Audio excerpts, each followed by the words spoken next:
श्री हरिवंश में जी। प्रणाम महाराज जी। महाराज जी, जैसे संत तुकाराम महाराज वैकुंठ जाने के बाद फिर से दर्शन देने आए थे, वैसे ही संत जन फिर से प्रकट दर्शन देते हैं, और दर्शन का लाभ किसको मिल सकता है? देखो, जब हमारी विशेष तन्मयता होती है, अब जैसे भाई जी को पधारे बहुत समय हो गया, जब हमें पहली बार भाई जी की जीवनी हाथ लगी और हमने पढ़ा तो तन्मयता बढ़ी कि मुझे भाई जी के दर्शन होने चाहिए, और इतनी तन्मयता बढ़ी कि बस लग गया कि अब दर्शन होंगे ही। वो चिंतन से होता है। बस देखा, एक तंद्रा सी आई और उसमें देखा कि एक ऑफिस है, उस ऑफिस में भाई जी बैठे संपादन कर रहे और राधा बाबा पास में बैठे हुए। दरवाजे के पास हम खड़े हैं। हमने पूछा श्री कृष्ण की प्राप्ति कैसे होगी, तो ऐसे चश्मा उठा के नहीं देखते, तो ऐसे चश्मा उठा के देखा और कहा जब श्री कृष्ण मैं हो जाओगे तब श्री कृष्ण की प्राप्ति होगी। राधा बाबा आंख मूंदे ऐसे बैठे और भाई जी।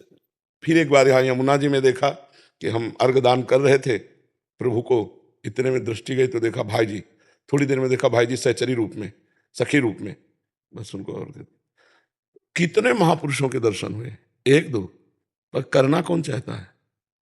करना कौन चाहता है? संतों से मिलना चाहो, अब भी सब संत हैं। तुकाराम जी से मिलना चाहो, उतना भजन करो, तन्मयता करो, रोज तुकाराम जी आ जाएंगे।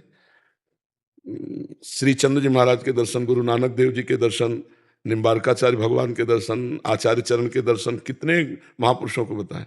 अव्यक्त महापुरुषों के दर्शन, कितने महापुरुषों के। जब ये था कि संत बनने से ही संत के दर्शन होंगे। हाँ, यही बात, पक्की बात यही है। जब तक आप उस क्षमता के नहीं होंगे तब तक आप नहीं मिल सकते। संत बनकर ही संत दर्शन किए जा सकते हैं, यही बात है जी। महाराज जी, जैसे हम चाहेंगे वैसे ही होते हैं, हाँ जिस मतलब जैसी भावना है हाँ, बिल्कुल वैसे ही चाहेंगे। और उपदेश चाहेंगे या खुद से करते हैं महाराज जी? अब अगर आपके अंदर इच्छा है कि मैं बात करूं तो बात करने का अवसर मिलेगा, आप बात भी कर सकते क्योंकि महाराज जी, भाई जी की जीवनी में भी आया कि नारद जी हैं। हाँ बिल्कुल बिल्कुल बिल्कुल बिल्कुल, हाँ बिल्कुल। अब ऐसे खुली आंख दर्शन किए हैं। सेनपुर में रह रहे थे, थोड़ा प्रसाद, वहाँ 2 रोटी और अरहर की दाल 24 घंटे में मिलती थी, बस घोर जंगल, वहाँ कोई फल फूल मीठा कुछ नहीं, किसी का आना जाना नहीं। 2 रोटी एक पुजारी आके बना जाते थे, जो संत थे उनको 2 रोटी एक इतनी दाल अरहर की, 12 महीना, न कोई सब्जी न कोई कुछ नहीं, बस 2 रोटी और अरहर की दाल। तो उससे पेट पालन तो हो ही जाता था, अन्न से प्राण पोषण होता, गंगा जल से पेट भर जाता था। तो दोपहर में जाके एक खंडहर बारंडा जैसा था, उसमें लेटे। पहले एक बंदरों का आक्रमण हुआ, इतने बंदर की, पर भय हमारे अंदर से चला गया था, क्योंकि हमने मृत्यु को वरण कर लिया था। अकेले बचपन से गंगा किनारे घूम रहे, तो भय खत्म हो चुका था। भूत प्रेत राक्षस इनका कोई भय नहीं, क्योंकि स्मशान में ही सोना है, गंगा किनारे रहना है। तो थोड़ी देर में बंदर भाग गए और चैन से लेट गए। जे ही लेटे तो हमारे शरीर में जड़ता भाव आ गया।